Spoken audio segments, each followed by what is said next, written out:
You'll see in the mini schedule, so this is mini racket parts.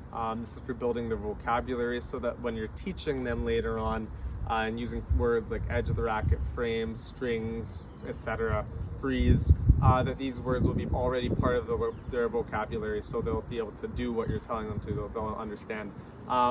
So firstly, racket parts, in case you don't know, we have the strings, of course. We have the head of the racket, that's this entire part here. We have the neck, or the parking lot, colloquially known as the parking lot. We put the ball in the parking lot. We have the handle of the racket. We have the tip of the racket. And I like to call, this is the edge of the racket. I like to say just the sides here. This is the edge. You can point, maybe you'll need to explain to them that this wouldn't be the edge, this would be the tip. And the entire thing isn't the edge, that's the head of the racket. But this is the edge here, this side part here, and this side part here. Those are the racket parts we'll teach them. Again, no, I won't say it again. You can rewind. Secondly, is we will tell them, can we make the strings look at various things? So it's an activity you can make them do.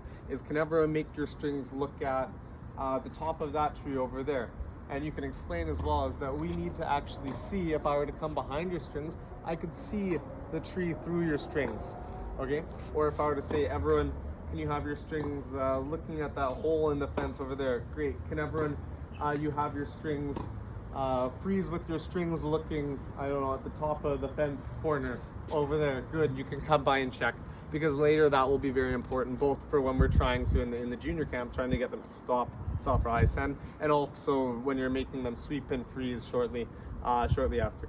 So we make the strings look at various things. You can make them do it like this for starters, then they can do it like they're holding a forehand or a backhand, up to you.